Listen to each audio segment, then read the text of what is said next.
بسم اللہ الرحمن الرحیم نحمده ونصلی علی رسوله الکریم اما بعد فقد قال اللہ تبارک وتعالی فی القرآن المجید والفرقان الحمید فاعوذ باللہ من الشیطان الرجیم بسم اللہ الرحمن الرحیم انما یخشى اللہ من عباده العلماء وقال تبارک وتعالى والذین اوتوا العلم درجات وقال تبارک وتعالى هل يستوي الذين يعلمون والذين لا يعلمون صدق الله العظيم وقال النبي صلى الله عليه وسلم إن العلماء ورثة الأنبياء أو كما قال عليه الصلاة والسلام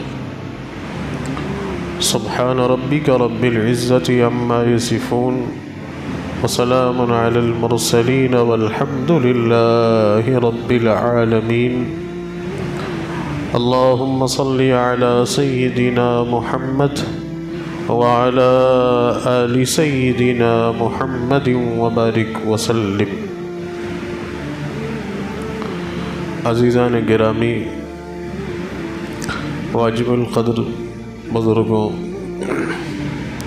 السلام علیکم ورحمۃ اللہ وبرکاتہ۔ میرے عزیزوں، اللہ عز و جل نے اس پوری کائنات کو جس طرح سے بنایا ہے، جس نقشے میں اور جس سانچے میں اور جس طرح سے اس کا تانا بانا بنا ہے اور جس خوبصورتی کے ساتھ اس کو ڈھالا ہے، وہ اللہ کی عظیم قدرت کا شاہکار ہے۔ اور اسی کائنات میں اللہ تعالیٰ نے اپنی سب سے مکرم مخلوق انسان بنائے، جو کہ اللہ کی پوری کائنات میں اللہ کے نزدیک سب سے مکرم ہے۔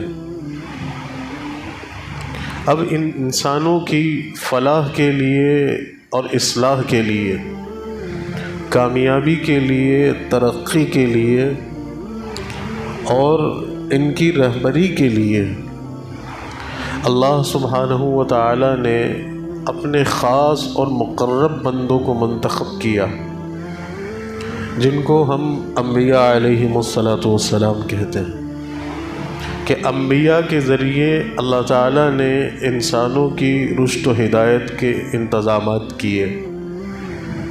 نبیوں نے انسانوں کے درمیان آ کے انسانوں کو سیدھی راہ دکھائی، اور ان کی کامیابی اور ان کی ترقی پھر انبیاء کی رہبری پر ہوئی۔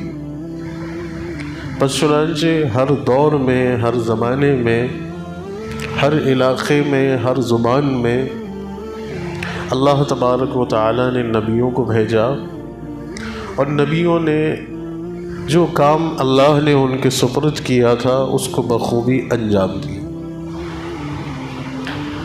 یہ سلسلہ انبیاء کا حضرت آدم علیہ السلام سے شروع ہوا تو آخری پیغمبر ہم سب کے آقا جناب محمد الرسول اللہ صلی اللہ علیہ وسلم تک جاری رہا۔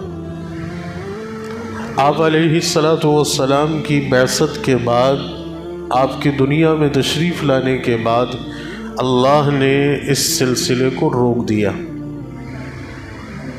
پس چنانچہ نبی پاک علیہ السلام آخری پیغمبر ہیں۔ آپ کے بعد قیامت تک کوئی دوسرا پیغمبر نہیں آئے،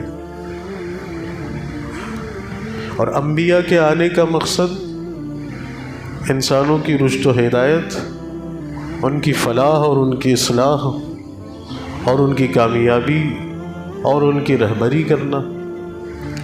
تو پس چنانچہ انسانوں کو اللہ نے انبیاء علیہم السلام کے ذریعے سے ہدایت دی۔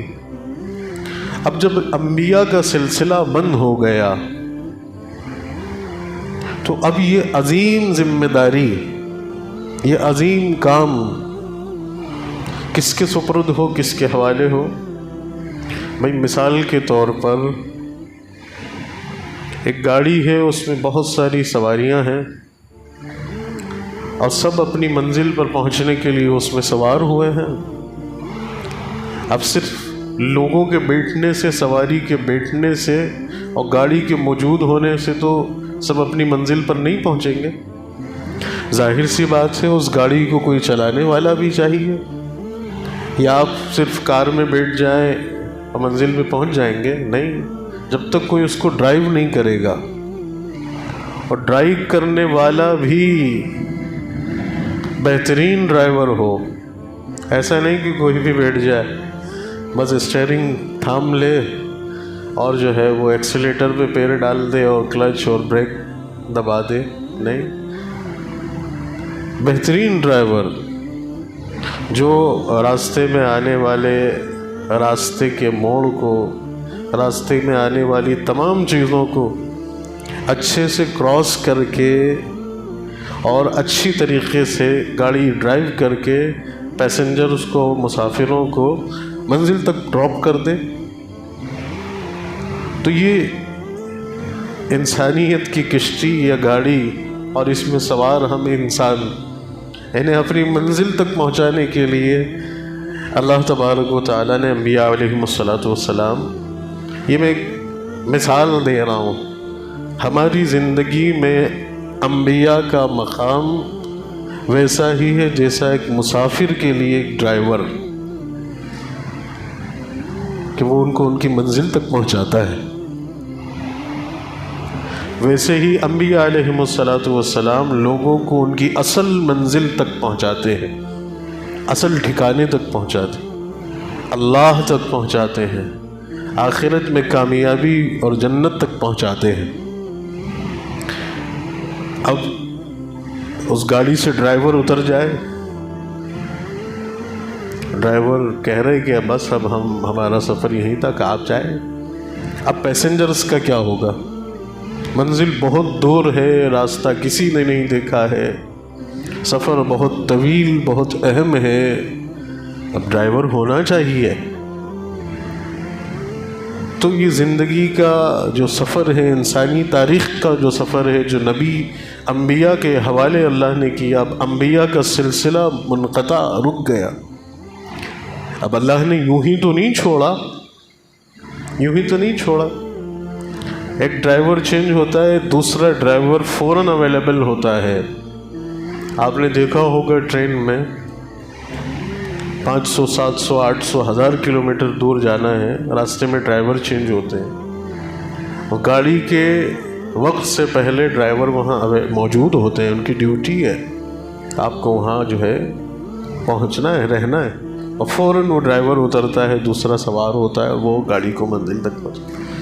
اللہ سبحانہ و تعالیٰ نے بھی انتظام کیا ہے، اللہ سبحانہ و تعالیٰ نے بھی انسانیت کی اس گاڑی کو اس کی منزل تک پہنچانے کے لیے انتظام کیا ہے۔ نبیوں کا سلسلہ ختم ہوا، اب نبیوں کے بعد یہ عظیم ذمہ داری اور یہ کار خیر اور یہ کار عظیم اور پوری انسانیت کی رہبری اور اصلاح اور فلاح اور کامیابی تک پہنچانے کا یہ عظیم کام اللہ سبحانہ و تعالیٰ نے انبیاء علیہم السلام کی برکت سے، اور بالخصوص نبی پاک علیہ السلام کی برکت اور آپ کی نسبت سے یہ ذمہ داری اللہ نے امت کے علماء کے کاندھوں پر ڈالی ہے۔ یہ مقام ہے علماء کا، یہ رتبہ ہے علماء کا۔ اسی لیے نبی پاک علیہ السلام نے فرمایا کہ ان العلماء ورثۃ الانبیاء، کہ علماء انبیاء کے ورثہ ہیں، وارث ہیں۔ اب انبیاء کو جو مشن ہے، انبیاء کے جو کام تھے، انبیاء کی جو ذمہ داریاں تھیں، وہ تمام کے تمام ذمہ داری اب امت کے علماء کے حوالے ہے۔ جس طرح نبیوں کے دور میں پوری انسانیت نبیوں کے حوالے تھی، ویسے ہی اب علماء کے حوالے ہیں۔ اللہ نے جو کام نبیوں سے لیا وہ کام علماء انجام دیں گے۔ یہ مقام ہے علماء کا، یہ رتبہ ہے علماء کا۔ اس عظیم منصب پہ اللہ نے علماء کو فائز کیا ہے۔ بس چنانچہ کتنا گہرا تعلق، کتنی مضبوط نسبت امت کی علماء سے ہونی چاہیے، اس کا اندازہ آپ لگا سکتے ہیں، اس کا اندازہ ہم سب کو ہونا چاہیے۔ تو اب یہ علماء کون لوگ ہیں جن کے ذمے یہ عظیم کام آیا، جن کی تعریف اللہ نے قرآن میں بیان کی کہ انما یخشی اللہ من عبادہ العلماء، کہ علماء وہ ہیں کہ جن کے اندر حقیقی طور پر اللہ کا خوف، اللہ سے ڈرنے والے ہیں، اللہ کی حدود و قیود کو جاننے والے ہیں، اللہ کے احکامات کو سمجھنے والے ہیں، اللہ تبارک و تعالیٰ کے قرآن کو سمجھنے والے ہیں، اس پر عمل کرنے والے ہیں، اللہ کے رسول صلی اللہ علیہ وسلم کی زندگی کو سمجھنے والے ہیں، اللہ کے رسول کی زندگی کو اپنانے والے ہیں، اس پر عمل کرنے والے ہیں، اور لوگوں کے درمیان دین کا کار خیر انجام دینے والے ہیں۔ اس نسبت سے علماء کی یہ ذمہ داری اور علماء کا یہ مقام اور علماء کی یہ فضیلت اور علماء کا یہ رتبہ، اسی لیے کہا گیا قرآن میں کہ هل يستوي الذين يعلمون والذين لا يعلمون، کہ اے لوگوں، جاننے والا یا نہیں جاننے والا جاننے والے کے برابر نہیں ہو سکتا، یعنی ایک غیر عالم عالم کے برابر نہیں ہو سکتا۔ جو رتبہ عالم کا ہے وہ ایک غیر عالم کا نہیں ہے۔ ایک عالم کو ایک عابد پر، عابد کہتے ہیں عبادت گزار کو، کہ جو عبادت میں مصروف رہتا ہو، خوب عبادت کرتا ہو، ایک عالم کو ایک عابد پر ایسی ہی فضیلت ہے جیسی چاند کو ستاروں پر۔ یا ایک مقام پر آپ صلی اللہ علیہ وسلم نے فرمایا کہ ایک عالم کو ایک عابد پر ویسی ہی فضیلت حاصل ہے جیسی عام لوگوں پر مجھے فضیلت حاصل۔ کتنی زبردست مثال نبی دے رہے ہیں کہ نبی تو پوری انسانیت میں سب سے افضل ہے، اور انسانیت کی اعلیٰ کیٹیگری میں بھی سب سے افضل ہے۔ انسانوں کی اعلیٰ کیٹیگری نبی ہے نا، اور نبیوں میں بھی آپ سب سے افضل ہیں۔ اتنی عظیم شخصیت اور اتنا عظیم مرتبہ آپ کا ہے، اور آپ یہ فرما رہے ہیں کہ ایک عالم کی فضیلت عابدوں پر اور زاہدوں پر ایسی ہے کہ جیسے عام لوگوں پر میری فضیلت ہے۔ تو عالم کا کتنا بڑا رتبہ، عالم کا کتنا بڑا مقام، اور عالم کی کتنی اونچی نسبت۔ فرمایا گیا کہ ایک عابد ساری رات عبادت کرتا رہے ہے نا، اور ایک عالم عشاء کی نماز جماعت کے ساتھ ادا کر کے سو جائے اور صبح فجر کی نماز جماعت سے ادا کر لے، تو وہ سونے والا اس جاگنے والے سے بہتر ہے، کیونکہ عابد جو عبادت کرتا ہے وہ اپنی معلومات میں، اپنے علم میں پختگی نہیں رکھتا۔ بہت ممکن ہے کہ وہ اپنے جہل کی وجہ سے ہے نا، اپنی لا علمی کی وجہ سے کام تو کر رہا ہے، لیکن اس کام کی روح سے ناواقف ہے، وہ اس کی حقیقت سے ناواقف ہے، وہ اس کے اندر پیش آنے والے مسائلوں سے ناواقف ہے۔ وہ اب کوئی مسئلہ پیش آ گیا درمیان میں، اب وہ کیا کرے گا ہے نا، اب وہ تو لا علم ہے، اس کے پاس تو علم نہیں ہے، تو وہ اپنی لا علمی کی وجہ سے، اپنی جہالت کی وجہ سے ممکن ہے کہ کوئی ایسا کام کر جائے کہ جو شریعت اور دین کے خلاف ہو، تو گیا وہ، اس کا عمل اور اس کے عمل کی قبولیت تو کہیں گئی، اس نے تو اور الٹا غلط کام کر لیا۔ لیکن ایک عالم وہ اس کی روح کو جانتا ہے، اس کی حکمت کو جانتا ہے، اس کے مسائل کو جانتا ہے اور اس کی حقیقت کو جانتا ہے، چونکہ وہ علم ہے اس کے پاس، تو اس علم کی برکت سے، اس علم کی وجہ سے اسے یہ رتبہ حاصل ہے۔ اور علم وہ شے ہے کہ جس کی وجہ سے انسانوں کو فرشتوں پر فضیلت حاصل ہے۔ آخر وہ کون سی چیز ہے جس نے انسانوں کو فرشتوں سے افضل بنایا؟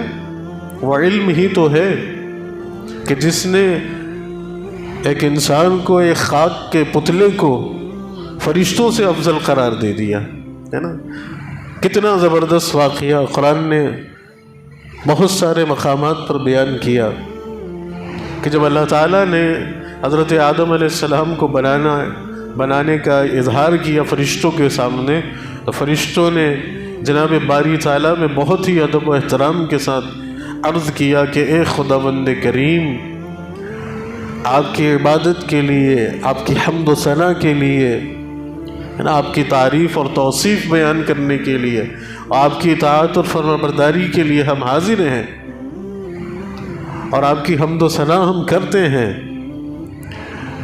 باوجود اس کے آپ ایسی مخلوق بنانے جا رہے ہیں کہ جو زمین پہ جا کے فساد برپا کرے گی، جو آپس میں دست و گریباں ہوں گے، جھگڑیں گے، ایک دوسرے پہ لعنت و ملامت کریں گے اور روح زمین پر فساد برپا کر دیں گے۔ فرشتوں کو یہ کیسے پتہ ہوا کہ انسان زمین پہ جا کے فساد برپا کریں گے؟ انہیں کیسے معلوم ہوا؟ تو علماء فرماتے ہیں کہ ان کے اشکال میں انہوں نے اشکال اس بنیاد پر کیا کہ انسانوں سے پہلے اللہ نے ایک اور مخلوق بنائی تھی، ہے نا۔ اللہ تعالیٰ جناتوں کو بنا چکا تھا، اجنہ تھے، اور انہوں نے زمین پہ جو فساد برپا کیا اور جو انہوں نے جو ہے قتل غارت گری کی، تو اس بنیاد پر فرشتوں نے یہ جو ہے اشکال ظاہر کیا۔ اللہ سبحانہ و تعالیٰ نے فرمایا کہ میں جو جانتا ہوں، جس چیز کا علم مجھے ہے تمہیں نہیں ہے، اور یقیناً اللہ کے برابر کس کو علم ہے؟ سبھی محتاج ہیں اللہ کے۔ مخلوق خالق کا علم، مخلوق کا علم خالق کے علم کے برابر تو نہیں ہو سکتا۔ ایک بنی ہوئی چیز اپنے بنانے والے سے تو آگے نہیں ہو سکتی نا، کیونکہ بنانے والے نے اس کو بنایا ہے، وہ کریٹر ہے، خالق ہے، اور وہ چیز وجود میں آئی ہے، مخلوق ہے، وہ اس کو بنانے کی بھی صلاحیت رکھتا ہے اور اس کو مٹانے کی بھی، اس کو ختم کرنے کی بھی صلاحیت رکھتا ہے۔ تو اللہ تو خالق ہے، فرشتے مخلوق ہیں اور سبھی مخلوق ہیں۔ ظاہر سی بات ہے مخلوق کا علم خالق کے علم کے برابر تو نہیں ہو سکتا۔ اللہ نے فرمایا کہ میں جو جانتا ہوں وہ تمہیں نہیں پتا۔ پھر اللہ تبارک و تعالیٰ نے فرشتوں کے اس اشکال پر انہیں جواب دیا۔ وہ کیسے دیا کہ اللہ نے پھر حضرت آدم علیہ السلام کو علم کا زیور پہنایا، علم کا زبردست خوبصورت لباس پہنایا، اور علم کے حقائق سے آراستہ کیا اور علم سے مزین فرمایا۔ وَعَلَّمَ آدَمَ الْأَسْمَاءَ كُلَّهَا، قرآن کہتا ہے کہ اللہ تعالیٰ نے حضرت آدم علیہ السلام کو ایک ایک چیز کا علم عطا فرمایا۔ اور پھر جب اللہ نے حضرت آدم کو علم عطا کر دیا، اور پھر حضرت آدم کو حکم ہوا کہ آدم اب جس فضیلت سے ہم آپ کو نواز چکے ہیں، جو علم سے آراستہ اور پیراستہ ہم نے آپ کو کر دیا ہے، اور جو علم کا تاج ہم نے آپ کے سر پر، آپ کی پیشانی پر رکھ دیا ہے، اب آپ شروع ہو جائیے۔ تو اللہ کے حکم پر اور اللہ کے اس فضل کو حضرت آدم علیہ السلام نے بیان کرنا شروع کیا، اپنے علم کے دریا بہائے۔ فرشتے حیران، دانتوں تلے انگلی چبا کر چیخ اٹھے اور کہہ چکے کہ یقیناً ہم کچھ نہیں جانتے۔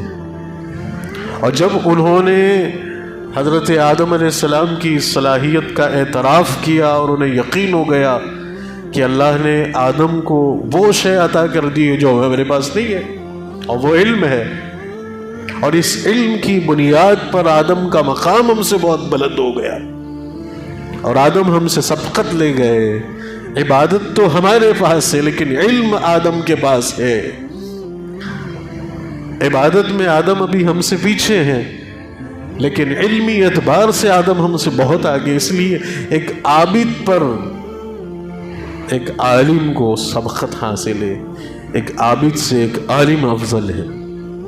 تو جب فرشتوں نے اعتراف کیا، باور کر لیا اس چیز کو، تو مارے تعظیم کے نگاہیں جھکانے لگے. اللہ نے آدم کی عظمت میں اور 4 چاند لگائے، اور وہ در حقیقت وہ چیز علم تھی. وہ علم ہی کا کمال و فضل تھا کہ جس نے فرشتوں کو آدم سے چھوٹا کیا اور آدم کے مقام کو بلند کیا، اور فرشتوں نے تعظیم کے طور پر اپنی نگاہوں کو جھکایا. اللہ نے اور رتبے کو بلند کیا اور فرمایا کہ اب جو ہے تم تعظیم کرتے ہوئے آدم کے آگے جھک جاؤ. اب یہ اعتراف کر لو زبان حال سے بھی اور زبان قال سے بھی کہ آدم ہم سے افضل ہیں علم کی بنیاد پر.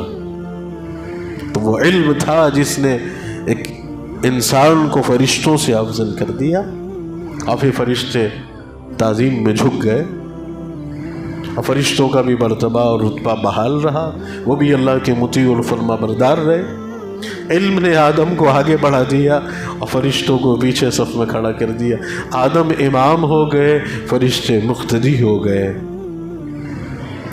اب انہی فرشتوں کی جماعت میں ایک اور علامہ موجود تھے، ایک اور حضرت گرامی موجود تھے، ایک اور شخصیت موجود تھی جن کے اندر انانیت اور غرور تھا، ہٹ دھرمی تھی. اپنے آپ کو بڑا سمجھنا، اپنے آپ کو قابل سمجھنا، یا اپنی کسی شے پر غرور، یا اپنی کسی چیز پر فخر اور امتیاز سمجھنا. وہ حضرت بھی موجود تھے، اور انہوں نے پھر اپنے غرور پر اور اپنے تکبر پہ کہا اور اعتراض کیا.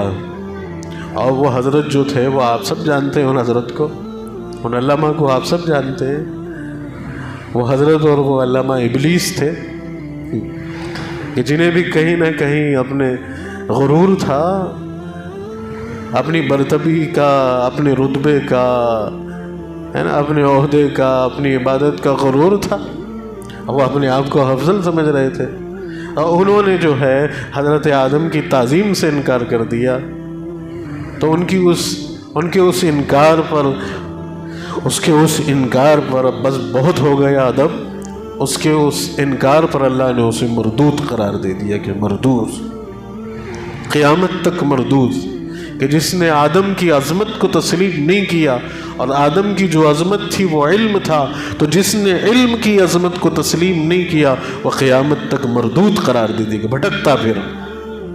عبادت کے تو ذخائر موجود ہیں لیکن علم سے ناواقف ہے، اور علم کی عظمت کو نہیں پہچانا، علم کی اہمیت کو نہیں سمجھا، تو اب بھٹکتا رہے. اب تو بھی مردود، اور تیرے چکر میں آنے والے سارے مردود، اور تیری پیروی کرنے والے سارے مردود، اور تیرا ٹھکانہ جہنم، اور تیرے پیروکاروں کا بھی ٹھکانہ جہنم، اور تیرے پیچھے چلنے والے بھی جہنمی. جو تجھ سے بچ گیا وہ کامیاب ہو گیا. لہٰذا اسی دن سے کائنات کے اندر 2 راستوں کا تعین ہو گیا، ایک علم کا راستہ اور ایک جہل کا راستہ. ایک اہل علم حضرات اور ایک جہلاء جن کے اندر غرور ہے، انانیت ہے، اپنے عہدے اور اپنے رودے، اپنی طاقت، اپنی دولت کا وقار ہے. ایک وہ کہ جو اہل علم کو خاطر میں نہیں لاتے، جو اہل علم کی محبت کو اور ان کی عظمت کو اور ان کے مرتبے کو نہیں سمجھتے، اور اپنے دولت میں، اپنے عہدے کے غرور میں چقنچور ہیں. ایک وہ راستہ.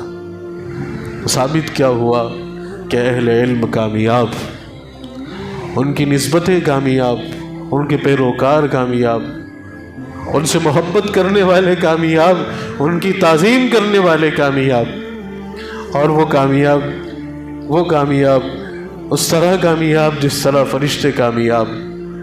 اور ان کی عظمت کو تسلیم نہیں کرنے والے ان کے مرتبے کو نہیں ماننے والے، ان سے محبت نہیں کرنے والے، ان سے دوری بنانے والے، ان سے حسد رکھنے والے اور تکبر اور انانیت اپنے اندر رکھنے والے برباد اور تباہ شیاطین اور ابلیس کی طرح۔ تو علماء اس وجہ سے عظمت والے ہیں، اس وجہ سے رتبے والے ہیں، اس وجہ سے شان والے ہیں، اس وجہ سے فضیلت والے ہیں، کیونکہ ان کے سر پہ علم کا تاج رکھا ہوا ہے۔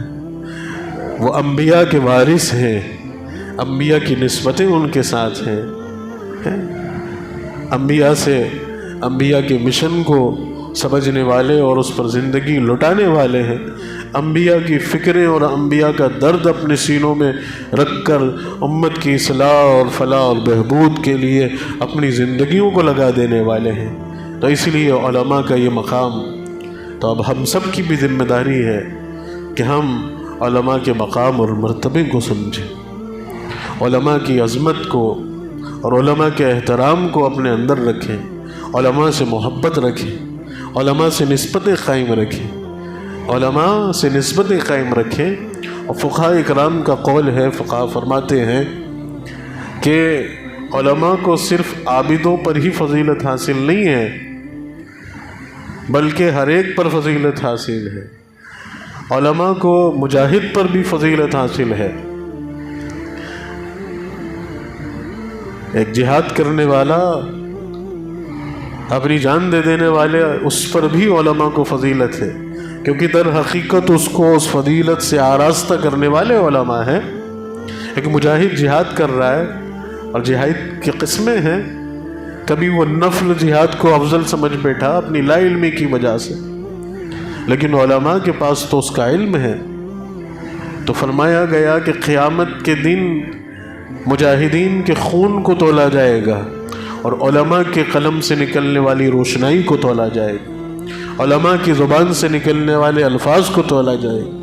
تو علماء کی قلم کی روشنائی جو ہے، ان کی دوات، ان کی انک جو ہے، مجاہد کے خون پر سبقت لے جائے گی۔ مقام ہے علماء کا، اور علماء میں بھی وہ علماء ربانیین اور وہ اہل علم حضرات جن کو اللہ تبارک و تعالیٰ نے خصوصی ربط دیا ہے اپنی کتاب سے، نبی پاک علیہ الصلاۃ والسلام کی ذات سے، اور نبی پاک علیہ الصلاۃ والسلام کے مشن سے، اور نبی پاک علیہ الصلاۃ والسلام کی فکروں سے۔ دنیا بھر میں یہ سینکڑوں عظیم حضرات اور افراد موجود ہیں اور موجود رہیں گے، قیامت تک رہیں گے۔ فرمایا گیا کہ یہ امت کامیاب ہوگی علماء کے پیچھے چل کر، تو قیامت تک علماء رہیں گے۔ ہم سب علماء کی سرپرستی میں، ان کی تائید میں، ان کی رہبری میں اپنے معاملات کو طے کریں، اپنی زندگی کے سفر کو طے کریں۔ اور یاد رکھیے گا، یہ بھی حدیث میں فرمایا گیا کہ علماء انبیاء کے وارث ہیں، یہ دینار اور درہم نہیں دیں گے تمہیں، روپے اور پیسے نہیں دیں گے، ان کے ساتھ بیٹھنے سے تم سیٹ نہیں بنو گے، ان کے ساتھ بیٹھنے سے تمہیں لاکھوں کا منافع نہیں ہوگا، کیونکہ انسان تو مطلبی ہے، اپنی غرض کو اور اپنے مطلب کو پیش نظر رکھتا ہے، جہاں اس کا مطلب ہو، جہاں اس کا فائدہ ہو، وہ چیز اس کے لیے مقدم ہے۔ تو یہ بھی یاد رکھیے کہ علماء تمہیں درہم اور دینار نہیں دیں گے، ایک دنیا دار شخص کی طرح تمہیں جو ہے دولت سے نہیں نوازیں گے، ان کے پاس علم ہے، یہ تمہیں علم دیں گے، ان کے پاس بیٹھ کر تم مسائل سیکھو گے، یہ تمہیں نماز سکھائیں گے، یہ تمہیں روزہ سکھائیں گے، یہ تمہیں حج بتائیں گے، یہ تمہیں زکوٰۃ کے اصول اور زکوٰۃ کی اہمیت بتائیں گے، یہ تمہیں پاکی اور ناپاکی بتائیں گے، یہ حرام اور حلال کا تمیز سکھائیں گے، تمہیں انسان بنائیں گے، تمہیں انسان بنائیں گے، اللہ کی عظمت کا تعارف کرائیں گے، اللہ کا حقیقی تعارف کرائیں گے، اور اللہ کے سامنے کھڑے ہو کر انجام دینے والی اہم عبادت نماز میں تمہاری امامت کروائیں گے۔ جو نماز جو اللہ کے نزدیک سب سے محبوب عمل ہے، سب سے محبوب عبادت ہے، اس میں کھڑے ہو کر تمہیں امامت کروائے، اور ان چیزوں کی اہمیت اور ان پر ملنے والے اجر و ثواب کا اندازہ تمہیں قیامت کے دن ہوگا۔ تب پتہ چلے گا کہ ان علماء نے ہمیں کیا دیا۔ یہ مسئلہ بتانے کے تم سے پیسے نہیں لیتے، ہے نا؟ آپ کسی صاحب سے کسی چیز پر رائے لو، ہے نا، کنسلٹینسی آفیسز کھلے ہوئے ہیں، آئیے ہم آپ کو رائے دیں گے، ہم آپ کو مشورے دیں گے۔ ایک انجینئر صاحب گھر بنانے کا پورا نقشہ بتاتے ہیں، ایک ڈاکٹر کنسلٹینٹس ہوتے ہیں، وہ پوری رائے دیتے ہیں، وکیل حضرات ہوتے ہیں، سب پروفیشنل اپنے اپنے پروفیشن میں صرف مشورے دینے کے بھی پیسے لیتے ہیں۔ آپ نے کسی عالم دین کو پایا اس طرح سے کہ آپ اس کے پاس کوئی مسئلہ پوچھ کر آئے اور اس نے پہلے آپ کو فیس بتائی کہ میری یہ فیس ہے؟ آدھی رات کو بھی آپ رجوع کرتے ہیں، آدھی رات کو بھی وہ آپ کو فون ریسیو کر کے جو ہے آپ کو مسئلہ بتاتے ہیں، اور آپ کو شرک و کفر سے بچا لیتے ہیں۔ آپ کو ضرور لگتا ہے، ایک صاحب کہنے لگے کہ ان کا جاتا کیا ہے، ان کا جاتا کیا ہے، کیا بگڑتا ہے؟ نہ ہینگ لگی نہ فٹکڑی لگی۔ ایک درزی کا بھی چلا جاتا ہے بیچارے کا، لیکن ان کا جاتا کیا ہے؟ زبانی تو ہلاتے ہیں۔ وضو کے 4 فرض سکھا دیے، غسل کے 3 فرض سکھا دیے، تو ان کا گیا کیا؟ کون سی زبان ان کی گھس گئی، کون سے ہونٹ ان کے لٹک گئے، کون سے دماغ کی انرجی ان کی خالی ہو گئی؟ واقعی سوچتے ہوں گے نا آپ بھی کہ کیا جاتا ہے ان کا عالم صاحب کا، کیا بگڑا ان کا؟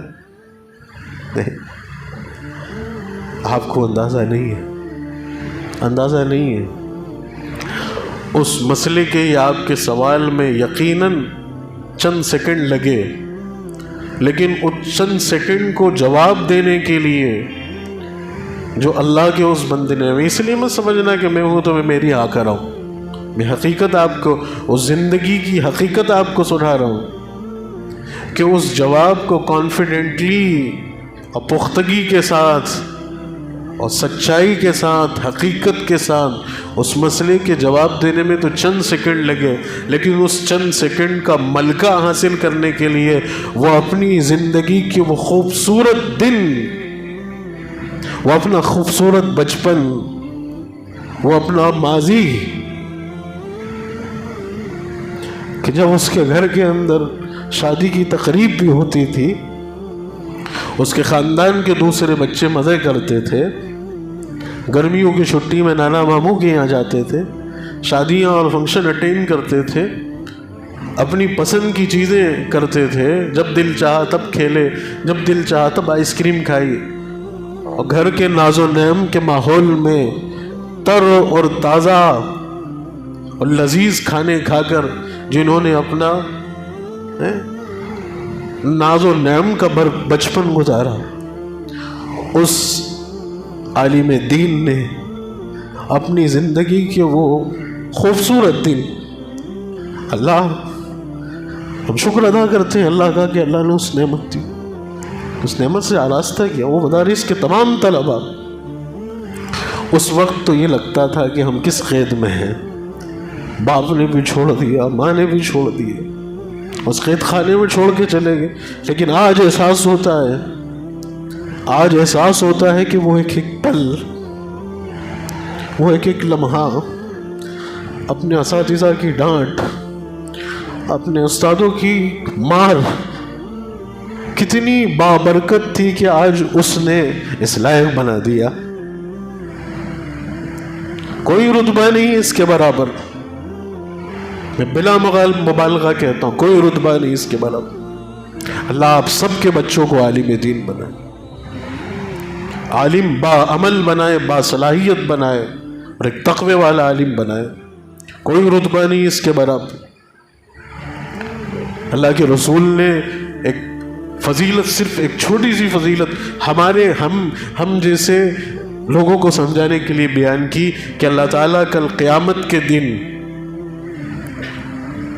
ان حفاظ اور ان علماء جن کی آپ کی نظروں میں کوئی اہمیت نہیں ہے، اللہ کی نظر میں یہ اہمیت ہے کہ کل قیامت کے دن اللہ ان کے والدین کے سروں پہ جو تاج رکھے گا،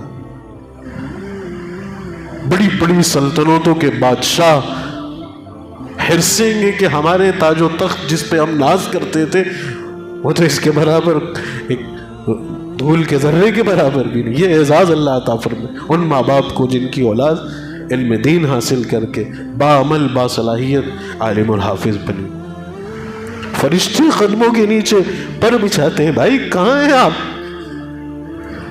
ایک معزز شخص کے لیے کارپیٹ بچھایا جاتا ہے، ترکی کا کارپیٹ، ایران کا کارپیٹ بچھا دیا صاحب، بہترین ایئر کنڈیشن لگا دیا. اہل علم حضرات کے قدموں کے نیچے فرشتے پر بچھاتے. ابھی ابھی نظر نہیں آتا؟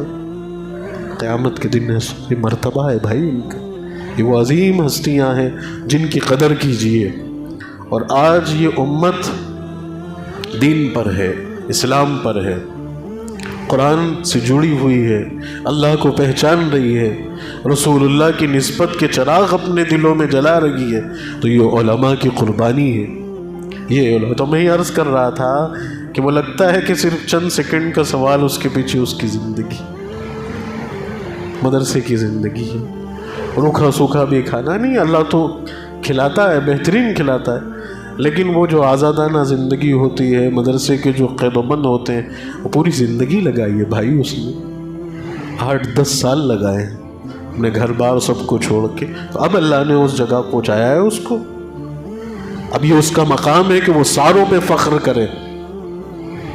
تکبر کرنا کسی کے لیے جائز نہیں ہے، لیکن اس صاحب قرآن کے لیے جائز ہے کہ جس کو اللہ نے بہترین آواز دی ہے اور قرآن پہ دسترس دی ہے، اور انسانیت کے تمام طبقوں پہ فخر کرے، کیونکہ یہ اللہ کی کتاب کا اعزاز ہے کہ اللہ کی کتاب کی برکت کی تعظیم ہے کہ اللہ نے اس مقام پر پہنچایا. اب اسے رتبہ ملا ہے، اللہ نے دیا ہے، اللہ نے دیا ہے.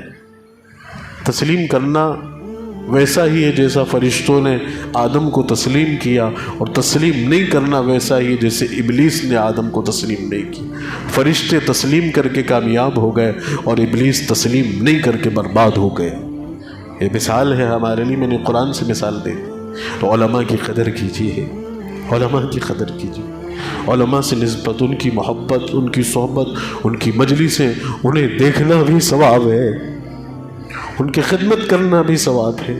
اور یہ ہماری عظیم تاریخ کے وہ خوبصورت جھروکے ہیں جن میں آپ کو یہ ملے گا کہ جتنے بھی مسلم حکام اور خلفاء اور سلاطین رہے ہیں، جتنے بھی امراء رہے ہیں، انہوں نے اپنی اولادوں تک کو علماء کا خادم بنایا ہے. عباسی خلیفہ مامون رشید، 2 صاحبزادے، 2 شہزادے، ان کو ایک عالم دین کی صحبت میں ڈالا. جب مامون رشید ایک کسی کام سے جا رہا تھا، بچے ان عالم صاحب کی خدمت میں تھے، تو اس نے دیکھا کہ اس کے بچے ان عالم محترم کی جوتیوں کو سیدھا کرنے میں لڑ رہے ہیں. اسے خوشی ہوئی کہ میں میری سلطنت سے اتنا خوش نہیں ہوا، میری دولت سے اتنا خوش نہیں ہوا، اللہ نے یہ عظیم دولت دی ہے کہ میرے بچوں کے دل میں علماء کی عظمت ڈالی ہے، اب میں کامیاب. تو یہ سکھایا ہے ہماری خوبصورت تاریخ میں ہمارے عمراء اور سلاطین نے بھی کہ علماء کیا ہیں. علماء سے نسبت، ان کی مجلسیں، ان سے تعلق، ان کے پاس اٹھنا بیٹھنا، ان کو جانا، ان سے سننا، ان کا اکرام کرنا، یہ ہم سب کی عظیم ذمہ داری ہے. یہی کامیابی کا سرچشمہ ہے.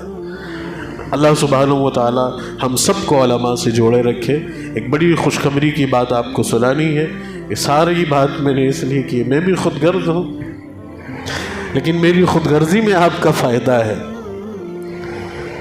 اور وہ یہ ہے کہ ہم سب اہل دیواس کے لیے اور قرب و جوار اور اطراف کے لوگوں کے لیے بڑی خوش قسمتی کا موقع ہے کہ سرزمین دیواس پر ایک بہت عظیم شخصیت، علمی اور روحانی شخصیت، ایک عظیم عالم دین، اس وقت امت کی تمام پریشانیوں کے نباز اور ایک حکیم کی حیثیت رکھنے والے شخص، ایک عالم دین حضرت مولانا سجاد نعمانی صاحب 5 تاریخ کو 5 جون کو ملاب گارڈن میں تشریف لا رہے ہیں.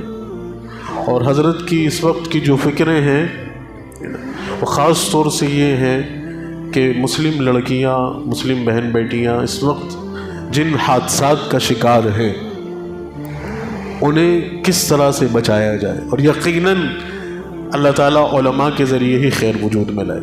آپ کی فلسفی، آپ کے ایجنڈے، آپ کا لائحہ عمل، آپ کی اسٹریٹجی، آپ کی پلاننگ، آپ کی تدبیریں سب سر آنکھوں پر، لیکن اللہ نے علماء کی سیدھی سادھی اور بھولی بھالی رائے جو قرآن و حدیث کی روشنی میں ہے، جو نبی کی زندگی میں چھپی ہوئی ہے، اسی میں کامیابی رکھی ہے۔ تو اب ہم سب کی ذمہ داری ہے کہ ہم جو ہے سرنگو ہو جائیں۔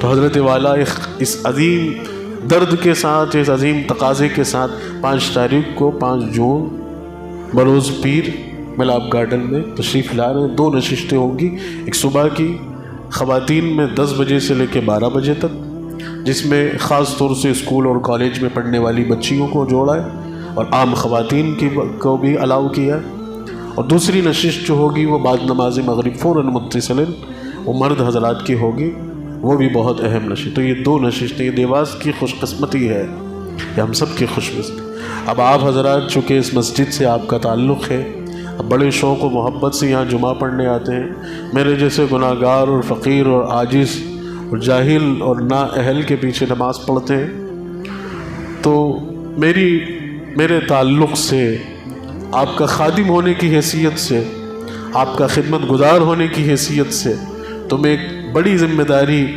آپ کو اپنا سمجھ کر آپ کے حوالے کرتا ہوں کہ آپ اس پروگرام کو اپنا سمجھیے اور اس کی محنت کیجیے، اور کوشش کیجیے کہ شہر دیواس کی اسکول اور کالجز پڑھنے والی تمام بچیاں اور دیگر خواتین اس پروگرام کو ضرور اٹینڈ کریں، اور مرد حضرات بھی وہاں پر پہنچیں۔ میں آپ کو بہت کچھ بتانا چاہتا تھا لیکن وقت نہیں ہے، بس میرے اس درد کو سمجھ لیجئے، میرے احساس کو سمجھ لیجئے، جس کو میں بیان نہیں کر سکتا، کہ اس شخصیت سے، اس کی روحانیت سے بہت اونچی نسبت حاصل ہے، اور یہ اسی اخلاص کی برکت ہے کہ ساری دنیا میں لوگ پروگرام مانگتے ہیں۔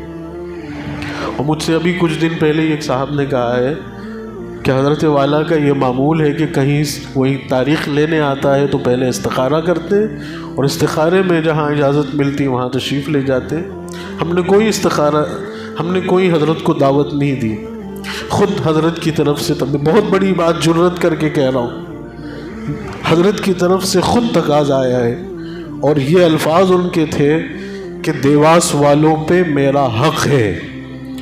2012 سے دیواس ایک ایسا نام ہے جو ان کے ذہن میں گردش، جب بھی ملے ہیں کہتے ہیں کہ یہ کوئی جگہ ہے جو میرے ذہن میں گھومتی ہے۔ ایک دفعہ انہوں نے کہا کہ اللہ سے دعا کرو کہ اللہ میرا رزق دیواس میں اتارے، اور اس سفر میں خود ان کی طرف سے پیغام آیا ہے کہ دیواس والوں سے کہو کہ ہم اعلیٰ پروگرام میں، اور میرا حق ہے دیواس والوں۔ تو یہ نسبت ہے، یہ اخلاص ہے، یہ محبت ہے، یہ آپ کی بھی ہے، چونکہ آپ مجھ سے جڑے ہوئے ہیں۔ اب آپ کی ذمہ داری ہے کہ اس پروگرام میں لگ جائیے، زیادہ سے زیادہ لوگ شریک ہو، فائدہ ہو، دین سیکھیں، دین سمجھیں، علماء سے جڑیں۔ اللہ تعالی ہم سب کو قبول فرمائے۔ وآخر دعوانا ان الحمد للہ۔